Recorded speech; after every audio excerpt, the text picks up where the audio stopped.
Now, for years, it was health issues like cancer and heart disease that took up NHS funds. Now, politicians are realising the serious threat of dementia.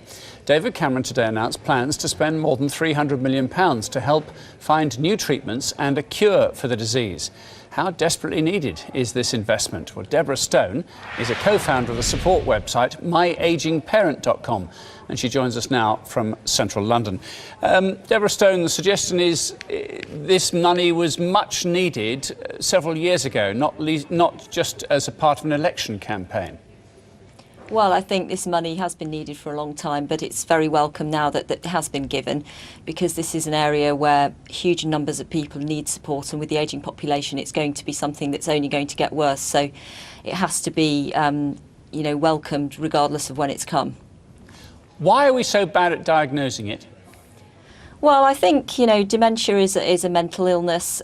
Physical illnesses are easier for people to understand, and I'm not saying they shy away from mental illnesses, but it's more difficult. And so sometimes when people are a little bit forgetful, or they see their relatives becoming that way, they won't necessarily think, well, it could be an onset of dementia. It just might be that they're getting older or whatever. So I think raising awareness is very important, so that people start to think, well, actually this might be a problem. We should at least go to the doctor and have a conversation and see if we can get it checked out.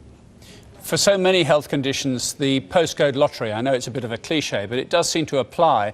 And in your experience from the forum you've got on your site, is it the case that different people experience very different medical support when they need their parent or an elderly person some help? Well, yes, I think that is. I mean, but also what's important to remember with regards to dementia is that dementia is a catch-all term in the same way that cancer is. So dementia covers all sorts of different areas, from Parkinson's to vascular dementia and so on. So everyone's dementia journey is effectively different. So some people will show mental symptoms, some other people will show more physical symptoms. So it's also, difficult to diagnose in some cases, because it's not as if there's a set of symptoms that you can just think, well, that's dementia. But what about the support for the families who then are caring for somebody with dementia? Is that in a good place? Well, there's a huge amount more that needs to be done, because caring for someone with dementia is enormously upsetting, stressful. I mean, when you are looking after a loved one with dementia, you suddenly watching them change before your eyes. And that's very upsetting, and they're not the person that you knew anymore. Also, it's exhausting. It's a 24/7 job. Many people with dementia suffer from repetitive questioning and things like that. So it's enormously tiring, and people do need support, but also people need to ask for support. And it's important to remember that you can get carer assessments from your local authority, and you should ask for these, because they can provide you with help and support that you desperately need. You can, but in reality, even if you ask, do you necessarily get? Well, not necessarily, no, but you must ask, and you must push for it through the GP and through the local authority. And you must also accept help from friends and family when they offer it as well. And a lot of people are too proud, and they try and soldier on by themselves. But people do need support desperately from wherever they can get it, which is why things like Dementia Friends is so important.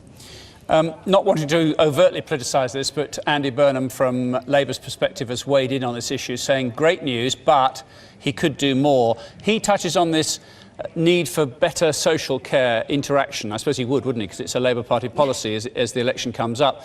There needs to be a better fit between the physical care, medical support and then social support. And presumably that is particularly acute in this area of care. Yes, absolutely. I mean, I think it all needs to be joined up, all of the thinking, but I think that goes across healthcare generally. But this is very important. I mean, a lot of people with dementia, they are cared for at home as much as they can be, and so they still need medical support. You need to be talking to doctors and hospitals and so on. So it needs joined up thinking, but I think whilst that is very acute in dementia, it's probably the case across all health services anyway, as the population ages. Deborah Stone, the website is myagingparent.com. Thanks for being with us today. Thank you very much.